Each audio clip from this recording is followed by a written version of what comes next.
Well, hello. Good morning. It is currently 8 o'clock in the morning on a Saturday. Usually I'm not up at this time, but there is a meetup going on pretty early this morning in Huntington Beach. You guys have heard of Lithium Cycles. They do the awesome e-bikes, the Super 73s, and they're actually giving away two today. They're giving away one to someone who already owns a Super 73, and they're giving one away to someone who doesn't own one. I'm gonna try my luck. Hopefully I can be that lucky winner. And if not, I'm in the middle of saving up for one anyway, so I'm gonna have one pretty soon. So I'm gonna go ahead and make this drive to Huntington Beach, meet up with some cool people down at, I think it's Fat Bike Rentals, and we're gonna check out these bikes. So here we go.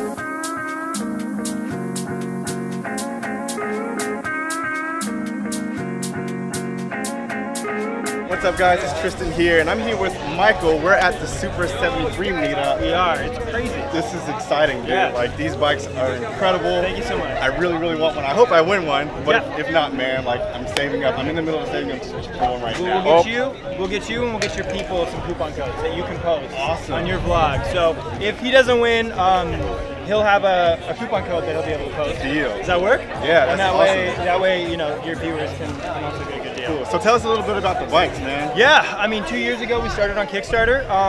You know, it was just a couple of us in a warehouse, and we had an idea to make a bike, and my business partner John did it in 3 days, just knocked it out over a weekend. Nice. And he was like, hey, can you guys throw this on Kickstarter and see what we can do? And it just exploded. So since then, we've just been keeping up with the demand. So, you know, we're constantly sold out. That's changing pretty soon. We'll actually have bikes in stock always, which is super exciting. And then, yeah, we put together a meetup, and we thought, you know, maybe a few people will show up, and dude, we're already at, I mean, it's definitely 200 and counting, so we're stoked. I mean, thank you guys so much for coming out. No, thank you. It was nice meeting you. Yeah, good talking. Appreciate it. Talking. Yeah. Oh yeah, I'll see you around.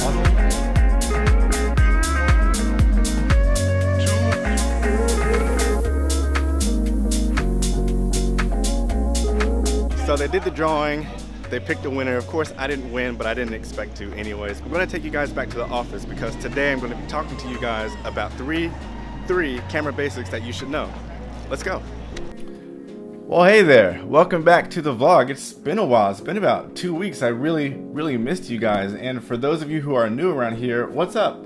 My name is Tristan Irvin, and I do travel videos, I do tech videos, and I do random adventures that I call vlogs. So, welcome back to the vlog. Before I get started though, just something random. These glasses, right? I got these glasses maybe 3 months ago, and up until a week ago I didn't notice, but apparently the tint is a little bit different in these glasses. When I put them on, everything seems to be a lot warmer. I don't know if you guys can tell on camera, but the tint is a lot warmer, which is disappointing because the last couple of projects that I've been working on for my YouTube channel and my job, I've had to go back and recolor correct some things, which is a little disappointing and frustrating, but hey, you live and you learn, right? But that's neither here nor there. You guys came to watch a video today, and that's exactly what I'm going to give you. Let's get back on topic.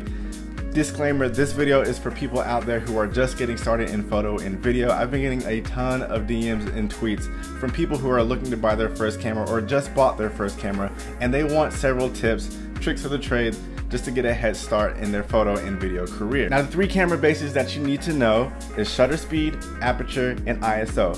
First, we're gonna dive into shutter speed.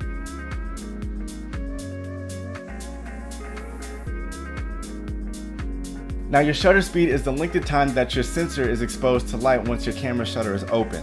The faster the shutter speed, the less light comes in. The slower the shutter speed, the more light comes in. Simply put, your shutter speed is how fast your shutter opens and closes once you hit that shutter button. So in most cases, you want to use a fast shutter speed when you're shooting anything action, whether it be sports like football, basketball, baseball, skateboarding, or just someone randomly hopping in the air. And I actually have someone random hopping in the air. If you look at this picture I took of Stephanie, I used a fast shutter speed because I didn't want any kind of motion blur. I took another picture of her with a slower shutter speed, and you can see how blurry her hands and her feet are. Speaking of slow shutter speed, Wait, say that 3 times fast. Speaking of slow shutter speed, speaking of slow shutter speed, speaking of slow shutter speed. I did it! Speaking of slow shutter speed, there are instances where it's completely appropriate. For example, we've all seen that typical skyline shot where it has cars streaming down the highway. You got the white lights coming from the headlights, you got the red lights coming from the tail lights, but you can see that motion blur, so the lights kind of stream up and down the highway. In this instance, take a look at this photo. I used a slow shutter speed. My shutter speed was 2.5 seconds, meaning that my camera shutter was open for 2.5 seconds, allowing the waves to come around the rock, and you can get the motion blur. The waves are swirling around the rock and it just looks incredible. Now, if I used a fast shutter speed for this shot, the waves wouldn't have looked as motion blur. They would have been probably more crispy. You might be able to even identify each individual wave. So that's why I didn't use a fast shutter speed for that. I wanted it to be a more creative, artistic shot. So to transfer shutter speed into the film world, the general rule of thumb is that you want your shutter speed to be double your frame rate. For instance, right now on this camera, I'm shooting at 24 frames per second. So my shutter speed is going to be double that. I'm shooting at 1/50th of a second. This camera doesn't have 1/48th of a second, but you get the gist. Same when it comes to slow-mo. You want to shoot at least 60 frames per second for slow motion videos. You're going to double your shutter speed to 1/20th of a second. And if you want to shoot 120 frames per second, you can shoot at 1/240th of a second. I hope I did all that math right, but like I said, frame rate, shutter speed, your shutter speed is double your frame rate. I do have a video that explains why. You can click the link up there. It's my ND filter video. Check that out. Up next, one of my favorite things to talk about, aperture.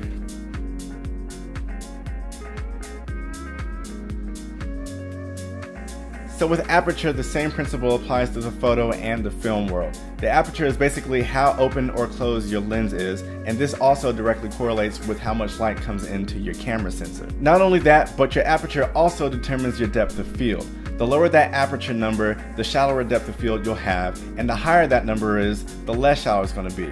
You'll see exactly what I'm talking about in this picture that I'm going to show you right now. So in this photo that I took of Steph earlier today on the beach, I shot it at f2.8. That's the lowest aperture I can go with the 16 to 35mm lens. As you can see, she's completely in focus while her background is out of focus. That's the depth of field that I'm talking about. She's separated from her background. It's nice and blurry, it's nice and creamy. You got a little bit of bokeh in there. In this next shot, I raised the aperture a little bit, and as you can see, the background tends to come into focus a little bit more. Not by much, but that's what happens when you crank the ISO.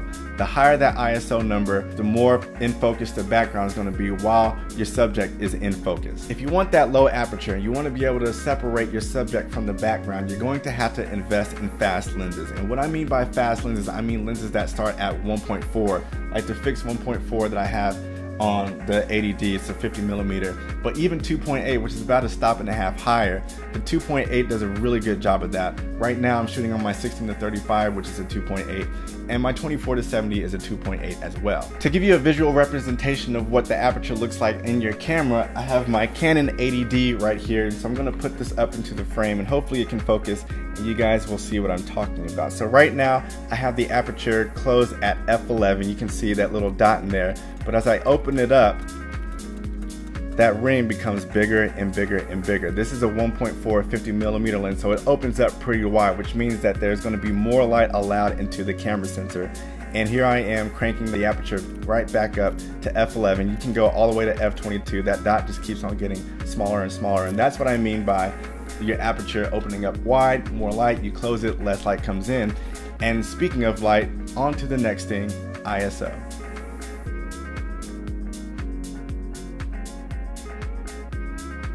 Now, to be completely honest with you, ISO is probably the least sexiest thing out of these 3 camera basics that you need to know about, but at the end of the day, you still need to know about it. ISO is simply a setting that you can use in camera to increase the light sensitivity of your camera's sensor without having to change your aperture or your shutter speed. The higher the ISO, the brighter your image is going to be. Now, most DSLR's base ISO is at 100. I know this is true for the 6D and the 80D, and from there it doubles. 100 ISO to 200 to 400 to 800 to 1600 to 3200 to 6400 and so forth and so on. You guys get the gist. There are consequences when shooting at ISOs, especially when you get past 1600. Personally, I try not to go above 1600 even on the 6D Mark II, which I'm pretty sure it can handle 3200 and maybe 6400. But with crop sensor cameras, especially cameras like the 80D, it's not a good idea to get above 1600 ISO because you start to generate a lot of noise. And what I mean by noise is that your shots become very, very grainy. The bigger, more expensive cameras like the 1DX, the C200, C300, the red cameras, the black magic cameras, those cameras can handle high ISOs because they're made for that. But again, the crop sensor cameras, you don't want to go any higher than 1600. Now I'm sure the bigger, more expensive cameras like the 1DX, the C200, the C300, the black magic red cameras, those can handle those high ISOs because that's what they're made for. They can handle those outrageous 6400 and above ISO numbers. But again, when it comes to the 80D crop sensor cameras, even the 6D, I wouldn't go above 1600 ISO. I remember when I first started shooting concerts back in the day, I would have my aperture super low, I would have my shutter speed at a good rate, but I would always crank up my ISO, and I didn't know any better because it looked fine on the camera, but when I put it on the screen, the pictures were just unusable. They were super grainy and it was just ugly. And that about does it for this tutorial. I hope it wasn't too confusing for you guys, and I hope it all made sense, and I hope you learned something. I hope you enjoyed this video. If you like this video, go ahead and smash that like button. It's right there. And subscribe to my channel. I told you earlier, I do travel videos, I do tech videos, and I vlog every now and then. I do this every single Sunday, so stay tuned until next week. Until then, I'll see you guys in the next one. This is Tristan Irvin, and I'm out of here. Peace.